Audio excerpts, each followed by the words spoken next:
Kalau cuma lewat sekilas, mungkin orang bakal mikir, ah, ini cuma jalan kecil biasa. Tapi jangan salah, jalan kali irigasi di Desa Sukajaya, Kecamatan Cibitung, Kabupaten Bekasi ini diam-diam punya cerita. Bisa ke arah Warung 1, bisa ke Kampung Ceger, dan bisa ke Kampung Jagawana. Dan yang bikin menarik, di tengah ramainya pembangunan perumahan di kanan kiri jalan ini, masih ada sisa hamparan sawah yang lumayan luas. Bocah baru pulang ngaji. Suasana kampungnya kental banget. Walau udah banyak perumahan yang sering dinilai modernisasi, hari ini nggak ada tujuan. Muluk-muluk, nggak ada maps, level ekspedisi nasional, cuma pengen jalan, lihat suasana yang ada di perkampungan Kabupaten Bekasi. Dan siapa tahu, nemu cerita kecil di tempat yang sering orang lewatin begitu aja. Dan memang bener, begitu masuk jalannya, suasana langsung berubah. Bukan jalan lebar, bukan boulevard, bukan jalan yang bikin motor pengen lari 80. Ini tipe jalan yang bikin orang otomatis pelan, karena tiap meter selalu ada sesuatu buat dilihat.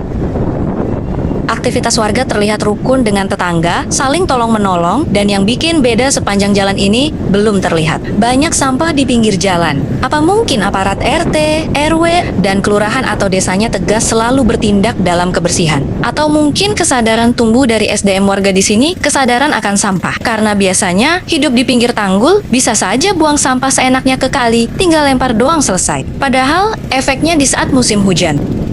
Kalinya juga bersih dari sampah yang selama ini jadi viral, Bekasi darurat sampah. Tapi untuk warga di sini, sampah adalah bukan untuk dibuang sembarangan, apalagi ke kali yang akan berdampak ke tempat mereka hidup. Kadang, yang bikin perjalanan seru tuh bukan tujuan, tapi hal-hal kecil yang muncul di tengah jalan. Seperti jalan ini, awal masuk jalanannya mulus, bagus rapih, di tengah sini jalannya sedikit oleng. Mungkin belum terrealisasikan untuk memperbaiki jalan ini. Jadi cukup dengan sabar, semua pasti akan diselesaikan. Kita masih lurus terus, dan aku sebenarnya kena prank juga, kirain jalannya nggak kayak begini di tengah-tengah jalan. Coba pikirkan secara logika. Walau jalan baru setengah diperbaiki, mungkin Abang Po masih nggak ngeh dengan suasana kampung ini, nggak ngeliat tumpukan atau buntelan sampah di sepanjang jalan atau di tanah kosong. Kalau emang ini benar adanya, harusnya jalanan ini secepatnya diperbaiki bentuk apresiasi untuk warga di sini. Kalau benar adanya warga di sini peduli akan sampah, dan kita masih nggak peduli dengan sampah, yang selalu setiap hari buang sampah pada otaknya, itu akan mewarisi ke anak cucu kita nanti. Apakah ada yang pernah atau sering lewat jalan ini? Coba komen di bawah. Kita berbagi pengalaman dan cerita.